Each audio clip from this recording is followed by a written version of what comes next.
আসসালামু আলাইকুম ওরহমতুল্লাহি ওবারাকাতু। প্রিয় দিনী ভাই ও বোনেরা, কেমন আছেন আপনারা? আশা করি আল্লাহর রহমতে আপনারা সকলেই ভালো আছেন। আজ আমরা এমন এক সময়ে বাস করছি যেখানে প্রযুক্তি আমাদের হাতের মুঠোয়, কিন্তু অনেক পরিবারে মানসিক দূরত্ব বেড়ে যাচ্ছে।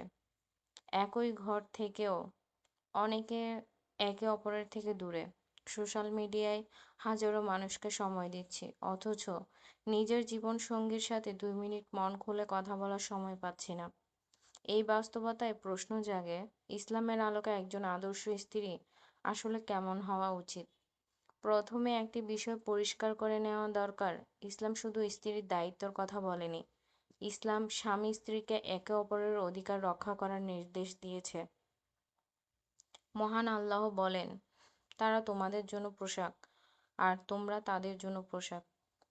পোশাক যেমন মানুষকে আড়াল করে, রক্ষা করে এবং সৌন্দর্য বৃদ্ধি করে, তেমনি একজন স্বামী ও একজন স্ত্রী একে অপরের নিরাপত্তা, সম্মান ও মানসিক আশ্রয়।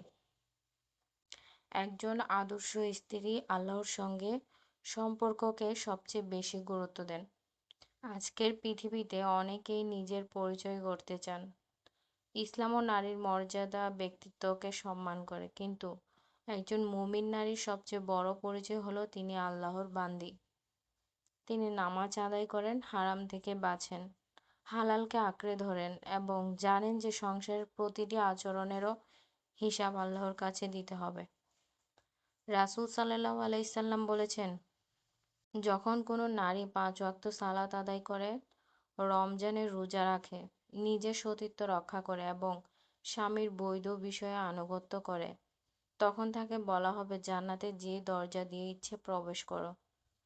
এখানে লক্ষ্য করুন, আনুগত্যের কথা এসেছে বৈধ বিষয়ে। ইসলামে কোনো মানুষের কথা মানতে গিয়ে আল্লাহর অবাধ্য হওয়া বৈধ নয়। সম্মান ছাড়া ভালোবাসা টিকে না। বর্তমানে অনেক সম্পর্ক ভেঙে যাওয়ার অন্যতম কারণ হলো অসম্মান। একজন ভালো স্ত্রী স্বামীর সঙ্গে এমন ভাষায় কথা বলেন যা ঘরে শান্তি আনে। মতভেদ হলে অপমান বা বিদ্রূপের পথ নয়, বরং সংলাপের পথ বেছে নেন। আবার স্বামীরও একই দায়িত্ব রয়েছে। রাসূল সাল্লাল্লাহু আলাইহি সাল্লাম বলেছেন, তোমাদের মধ্যে সেই ব্যক্তি সর্বোত্তম যে তার স্ত্রীর কাছে সর্বোত্তম, আর আমি আমার স্ত্রীদের কাছে তোমাদের সবার চেয়ে উত্তম। অতএব ইসলাম এমন সংসার চায় যেখানে সম্মান একতরফা নয়, পারস্পরিক হবে। সোশ্যাল মিডিয়ার যুগে বিশ্বস্ততা আরও গুরুত্বপূর্ণ।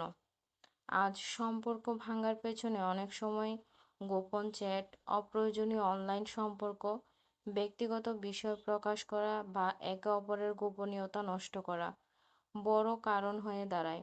একজন মুমিন স্ত্রী তার স্বামীর সম্মান রক্ষা করেন।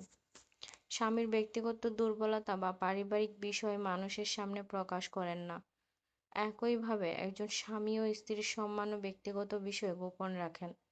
রাগ নয়, ধৈর্য পরিবারকে টিকিয়ে রাখে। প্রত্যেক সংসারের মতের অমিল থাকবে, কিন্তু প্রতিটি মতভেদ বিচ্ছেদের কারণ হতে হবে এমন নয়। আল্লাহ বলেন, নিশ্চয়ই আল্লাহ ধৈর্যশীলদের সঙ্গে আছেন। ধৈর্য মানে অন্যায় মেনে নেওয়া নয়। ধৈর্য মানে উত্তেজনার পরিবর্তে প্রজ্ঞা দিয়ে পরিস্থিতি সামলানো। কৃতজ্ঞতা ও ছোট ছোট যত্ন ভালোবাসা বাড়ায়। আধুনিক মনোবিজ্ঞানও বলে কৃতজ্ঞতা সম্পর্ককে শক্তিশালী করে। ইসলাম বহু আগেই আমাদের এই শিক্ষা দিয়েছে। 1 কাপ চা এগিয়ে দেওয়া, ক্লান্ত সঙ্গীর খোঁজ নেওয়া, আল্লাহ আপনাকে উত্তম প্রতিদান দিন বলা, কিংবা আন্তরিকভাবে ধন্যবাদ জানানো, এসব ছোট কাজ বড় ভালোবাসার ভিত্তি গড়ে তোলে। একজন স্ত্রী নিজের মর্যাদা, জ্ঞান ও চরিত্র গড়ে তোলেন। ইসলাম নারীকে অজ্ঞ থাকতে বলেনি। জ্ঞান অর্জন, উত্তম চরিত্র গঠন, সন্তানদের সঠিক শিক্ষা দেওয়া এবং সমাজে ইতিবাচক ভূমিকা রাখা একজন মুসলিম নারীর মর্যাদা বাড়ায়। তিনি এমন একজন মানুষ হন যার উপস্থিতিতে ঘরে শান্তি আসে এবং যার অনুপস্থিতি অনুভূত হয়।